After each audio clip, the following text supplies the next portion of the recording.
Et bonjour tout le monde, ça fait super longtemps que j'ai pas filmé, je suis désolée, j'ai eu plein d'occupations, plein de choses à gérer, on va dire.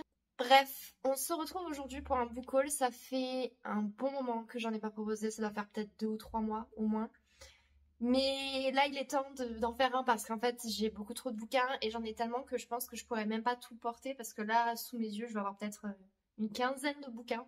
Mais je vous rassure, ça va être assez rapide normalement parce qu'il y en a certains que je vais passer très très vite et vous allez très vite comprendre pourquoi. Et le tout premier que j'ai acheté, donc là c'est vraiment un achat perso, il s'agit du roman Et Viva la Vida, si je prononce à la française, écrit par Sophie Jomain. Alors, c'était pas un achat forcément prévu à la base, mais en fait, j'en ai profité pour le prendre parce que c'est un roman plutôt feel good et je pense qu'il est idéal pour l'été, puisque c'est un roman en gros un peu sur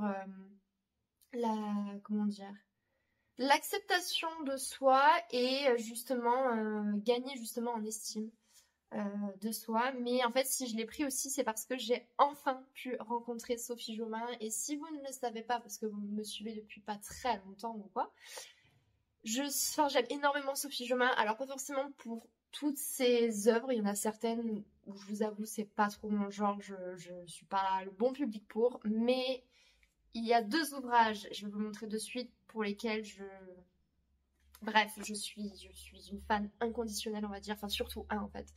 Et celui auquel je pense, c'est Felicity Hadcock, qui est de la Beat Lit, tout simplement, et qui est la saga, enfin que je préfère en fait de tous les temps, tout simplement. Et j'ai déjà relu au moins 4 fois le premier tome, et enfin même les premiers tomes en réalité. Et j'adore, et je m'en lasse pas. Et c'est la seule œuvre, on va dire, ou le seul univers pour lequel j'ai cette passion-là, on va dire, puisque relire autant de fois un roman ne m'est jamais arrivé à part pour Felicity Hadcock, voilà pour vous dire. Mais donc bref, j'en ai profité pour faire dédicacer les différents romans, celui-là aussi que j'ai acheté, et le deuxième justement univers, il faudrait que je continue parce que c'est assez drôle parce que j'ai jamais terminé de lire cet univers-là, mais il y a aussi Les Étoiles de Nosed, qui là pour le coup est plutôt du fantastique young adulte. Mais donc pareil, j'en ai profité, je l'ai amené et je l'ai fait dédicacer. C'était une rencontre incroyable. Sophie Jomain est une douceur et d'une bienveillance. Et puis j'ai pu avoir des petits scoops, ou du moins des petites avant-premières, sur ses prochaines sorties livresques. Et je peux vous dire que je suis très heureuse parce que justement, on va enfin revenir à du fantastique parce que ça fait très longtemps qu'elle en a plus écrit en réalité. Et je vous avoue que c'était plutôt pour ça que je préférais, enfin du moins que j'aimais lire ses œuvres. Donc j'ai hâte. On continue maintenant avec plutôt un classique, on va dire. J'ai acheté Lolita, écrit donc par Vladimir Nabokov, en VO. Parce que si vous ne connaissez pas ce compte, Les Jardins Oubliés sur Instagram a parlé de cette œuvre. Et en fait, il m'a complètement convaincue. Donc je l'ai prise. Alors je ne sais pas quand est-ce que je pourrais la lire honnêtement parce que j'ai tellement de choses à lire, bref. Mais le style m'intéresse énormément en fait et en fait c'est les mots, c'est la façon dont Jardin Oublié donc a présenté ça qui ont fait que j'ai dit non mais c'est vraiment pour moi parce que c'est très particulier en fait. Mais c'est pour ça que je vous recommande vivement d'aller voir sa vidéo. Si je peux, je mettrai aussi un lien directement vers son compte Instagram et voire même vers la publication parce que ouais, ça m'a trop intéressée. Ensuite, on continue. C'était un mini craquage. C'était suite en fait à ma lecture du roman Hollywoodland. Donc, je vous mets le lien dans la description ou par là. J'avais adoré en fait le style de Zoé Brisby. J'avais beaucoup aimé. Je me suis dit, il faudra que je lise d'autres romans de l'écrivaine. Et sur le site Bookswap, j'en ai trouvé un. Je me suis pris Plus on est de fous. Alors, je vous avoue que j'ai pas tant que ça lu le résumé, je me suis juste dit, en fait, je veux juste tenter du Zoé Brisby et découvrir d'autres choses, d'autres œuvres de l'auteur parce que j'avais bien aimé. Ensuite, autre roman, pareil, toujours sur Bookswap, mais là, c'était à la fois un craquage et une bonne affaire parce que c'est un roman qui est dans ma wishlist depuis un moment. J'ai pris, et c'est encore français, Du thé pour les fantômes, une quête intime où la poésie des contes infuse le réel, écrit par Chris Vuklizevic, je sais pas du tout comment on prononce ça, je sais pas, je suis désolée. En fait, non, maintenant que je me rappelle, je l'ai acheté sur Vinted en réalité, mais justement, je l'avais payé même pas 10 € en prenant en compte tous les frais de port, etc., alors qu'il était neuf. Et je me rappelle que c'est pour ça que j'ai foncé, parce que j'ai dit, lui, dans 1 heure max, il part. je le prends. Je voulais le résumer parce que je serais pas capable de bien vous en parler avec mes propres mots pour le coup. Donc, Agonie est sorcière, Félicité, passeuse de fantômes. Le silence dure depuis 30 ans entre ces deux filles de berger, jusqu'au jour où la mort brutale de leur mère les réunit malgré elles. Pour recueillir ces derniers mots, elles doivent retrouver son spectre, retracer ensemble le passé de cette femme qui a aimé l'une et rejeté l'autre. Mais le fantôme de leur mère reste introuvable, et les témoins de sa vie, morts ou vivants, en dessinent un portrait étrange, voire contradictoire. Que voulait-elle révéler avant de mourir? Qui était vraiment cette femme fragmentée et multiple? Leur quête de vérité amènera les sœurs des ruelles de Nice au désert d'Almeria, de la vallée des merveilles au village abandonné de Provence et dans les profondeurs des silences familiaux. Entrez dans le salon de thé, prenez une tasse chaude à l'abri de la pluie, écoutez leur histoire. Voilà. Ensuite, un autre achat. Alors vous allez dire, il y a eu beaucoup d'achats, mais en fait, c'est des achats parfois, ça va de mars, il me semble, à début juin, parce que même là, j'ai des choses qui sont de tout début juin. Donc en réalité, c'est quand même sur un certain laps de temps, on va dire. Là, c'est encore un achat, mais en réalité, c'est quasiment un cadeau parce que, en fait, j'ai payé 1 € symbolique au prix d'une amie d'Instagram qui, en fait, en général, revend ses bouquins après les avoir lus. Et là, quand j'ai vu qu'elle allait le revendre, j'ai foncé de suite parce qu'en fait, je venais de lire le tome 3 seulement quelques semaines avant. J'ai lu donc La Maison Lumière de Donato Carisi.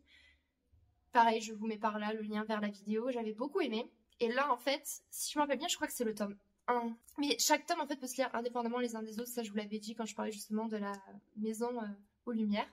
Donc là, j'ai eu La Maison des Voix. Donc toujours aux éditions Calmant les Vies Noires. Et donc, on va à nouveau avoir notre fameux psychiatre pour enfants. Donc Pietro Gerbet, je sais pas du tout comment il faut le prononcer. Autant c'est même pas je le son, bref. Et ça se passe en Italie. Je veux pas en savoir plus honnêtement, je veux vraiment, comme la Maison Lumière, un peu être surprise et découvrir totalement l'histoire. Sachant que là c'est le premier tome, donc peut-être que je vais aussi apprendre d'autres choses sur Pietro que je ne savais pas forcément dans le tome 3, surtout que dans le tome 3, quand on le découvre, il est dans un sale état, donc je pense que je vais quand même apprendre pas mal de choses sur ce personnage-là. Ensuite on continue, alors là je vais vous le passer en revue, parce que c'est pas forcément intéressant pour vous, je pense. Et puis parce que je vais pas forcément en parler ici. Alors peut-être que si au final, je sais pas, je verrai si je le ferai. En fait, j'ai acheté beaucoup de bouquins pour l'agrégation puisque je vais tenter l'agrégation d'anglais. Je vous avoue, pour moi, la motivation est pas trop là. J'avance très très très lentement, mais j'essaie de pas mettre une pression. Je me dis c'est que du bonus. J'ai déjà mon statut de fonctionnaire, j'ai tout, voilà, j'ai déjà un bon, voilà, je suis bien.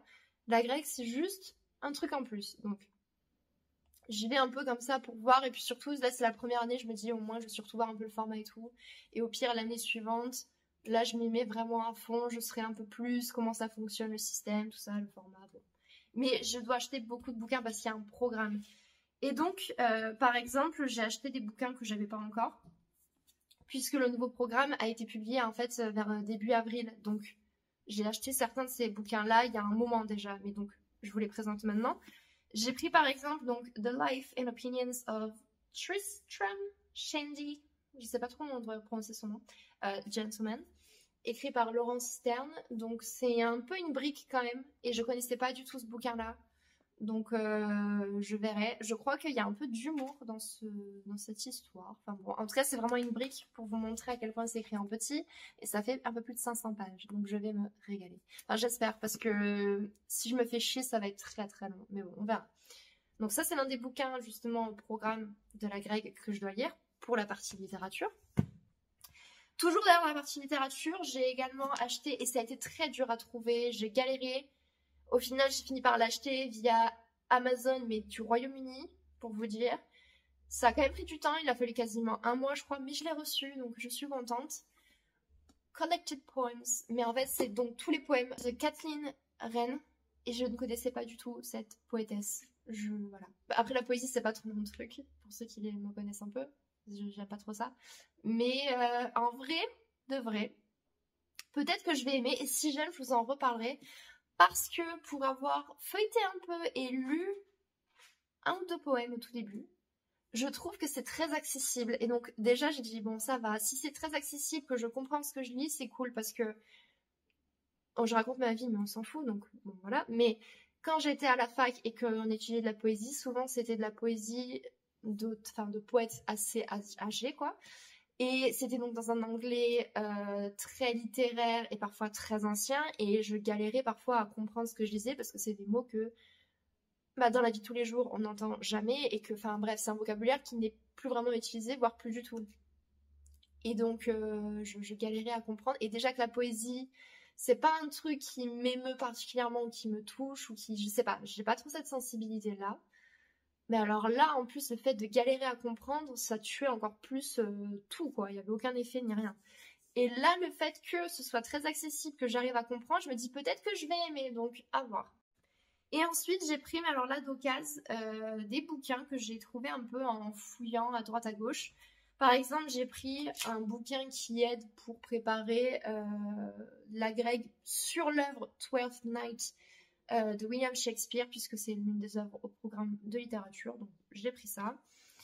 Et j'ai également pris pour la partie civilisationnelle cette fois-ci en français, parce que c'est bien aussi parfois de garder des trucs français, parce que moi ce serait un peu plus rapide pour bien mémoriser et retenir les faits historiques ou civilisationnels. Et puis c'est une brique en plus, La Révolution américaine, écrite par Bernard Cotteret. Voilà. Et je peux vous dire que c'est vraiment une brique parce qu'il n'y a pas de marge du tout. Du tout. Et ça fait quand même presque 500 pages. Je vais en profiter pour continuer à terminer la grecque, comme ça au moins je me dis ceux qui s'intéressent pas à la grecque, ils auront de suite passé le chapitre spécial à grecque. Mais quand j'étais à Londres il y a quelques jours, j'en ai profité pour fouiller dans les librairies et chercher d'autres bouquins pour la grecque, parce que par exemple parmi les œuvres au programme en littérature, il y a les aventures d'Huckleberry Finn que je ne trouve pas. C'est-à-dire que même sur Amazon, il est introuvable. Ou alors, il faut que je paye 40 € quasiment, alors que c'est un bouquin qui coûte seulement environ 15 € à la base. Et ça, je suis pas trop pour. Mais j'en ai profité, j'ai fouillé dans les librairies Waterstones à Londres. Et j'ai fini par demander, parce que je trouvais pas, j'ai fini par demander à la libraire, et elle a regardé dans les autres, justement, librairies de Londres, donc de l'enseigne, et elle m'a dit, ah bah à celui-là, à tel endroit, il y en a. Et donc j'ai foncé, et j'ai pu enfin me prendre l'édition qui est recommandée, qui est demandée pour la grecque, bref. Voilà, je l'ai. Et je l'ai payé 15 €. Et ce que j'aime beaucoup en plus, c'est que c'est la version originale avec des illustrations, donc ça fait un peu enfantin, j'aime beaucoup. Parce que selon les éditions que vous achetez, notamment par exemple les éditions Penguin, il n'y a même pas forcément les illustrations, donc je trouve ça dommage parce que mine de rien, ça rajoute du charme. Moi j'aime beaucoup, même si certains pensent ou trouvent que c'est peut-être un peu enfantin, moi j'aime beaucoup quand il y a des illustrations avec. Et ensuite, très rapidement, j'ai trouvé, par rapport à des bibliographies que j'ai trouvées un peu à droite à gauche, 2 bouquins dans la même librairie toujours, qui donc faisaient partie de la bibliographie pour le thème, ou du moins le sujet de la Révolution américaine. Donc j'ai pris celui-ci, Independence Lost, Lives on the Edge of the American Revolution, de Kathleen Duval, qui en soi est pas très difficile à trouver en France, mais bon, tant qu'à faire, enfin, pas difficile, sur les sites comme Amazon, après en librairie française ou quoi, ça va être compliqué. Mais donc je préfère l'acheter dans une librairie directement, donc je suis contente. Et un qui, pour le coup, même sur Amazon, est introuvable en physique. On peut l'acheter en version Kindle Web, mais moi je déteste ça. Donc je suis contente parce que du coup il est très très rare. J'ai pu nous prendre aussi donc 13 Clocks, How Race United the Colonies and Made a Declaration of Independence par Robert G. Parkinson. Donc voilà, je suis contente, mais ça me fait beaucoup de lecture. Je me dis quand est-ce que je vais trouver le temps de faire tout ça. Enfin, au-delà du temps, c'est quand est-ce que je vais avoir la motivation. Même si en soi j'ai déjà commencé un peu, hein, mais j'avance très très lentement. Enfin bref, donc voilà, c'était la partie agrégation où en fait c'est la moitié des bouquins que j'ai dû acheter. Donc c'est vraiment... Déjà je les compte même pas dans ma palle parce que c'est pas des lectures plaisir techniquement. Et puis surtout c'est plus pour le boulot au final. Donc voilà. Ensuite on continue et j'ai un seul SP à vous montrer. Alors en soi j'ai reçu d'autres SP parfois selon les mois, notamment en mars et avril. Mais je peux même pas vous les présenter dans le book haul parce qu'en fait j'en ai parlé dans mes dernières vidéos puisque je les ai déjà lues. Donc je vois pas trop l'intérêt de en parler du coup. Par contre, il y en a un que j'ai reçu il y a de cela 2 semaines. Il s'agit des Secrets de la Bible au Moyen-Âge, écrit par Xavier Laurent Salvador.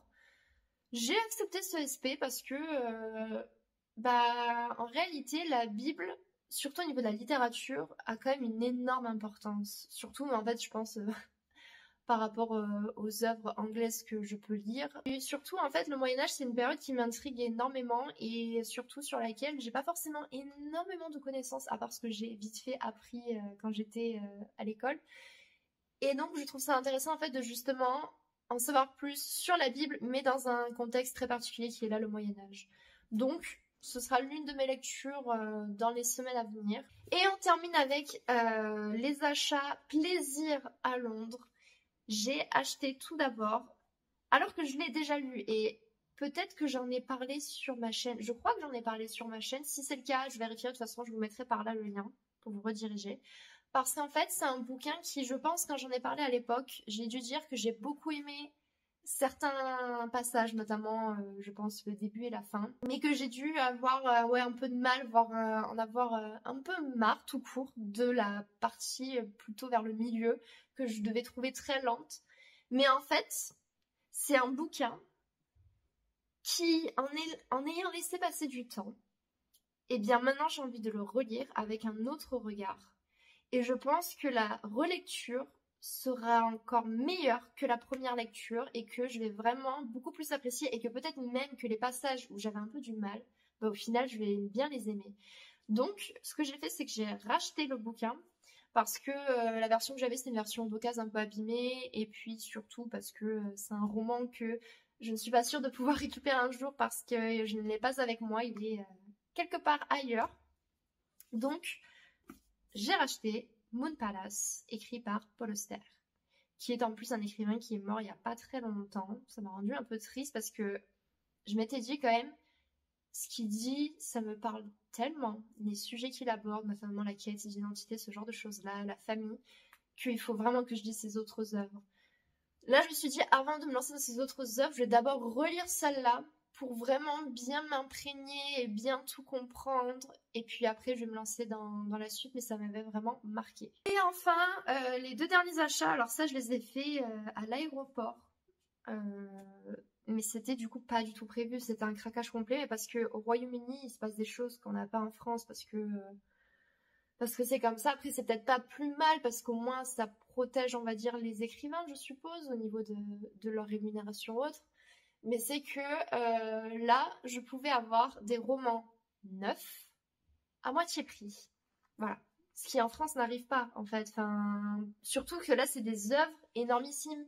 Et des œuvres, enfin, énormissimes. Qu'est-ce que je veux dire en disant ça? C'est dans le sens des œuvres très populaires et pour certaines extrêmement récentes. C'est-à-dire que pour vous dire, par exemple, le tout dernier Hunger Games en relié, je pouvais l'avoir à moitié prix.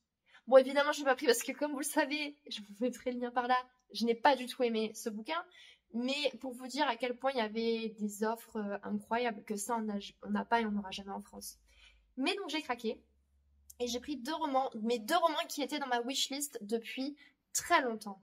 Donc, le tout premier que j'ai pris, c'est Beautiful World, Where Are You, écrit par Sally Rooney, qui est donc l'écrivaine de Normal People, que j'avais beaucoup aimé, qu'il faut d'ailleurs que je relise aussi, pour le coup. Mais donc là, je me suis dit, je vais prendre celui-là parce qu'il m'avait fait de l'œil à l'époque.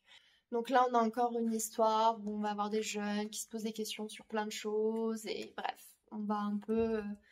je pense, un peu comme Normal People, suivre un peu leur psychologie, et je pense qu'on va avoir encore une fois de plus des personnages très ambigus, très complexes, mais voilà, Sally Rooney, tout simplement. Et le deuxième que j'ai pris, donc encore une fois de plus, qui était dans ma wishlist depuis très longtemps, il s'agit de Circe, écrit par Madeline Miller.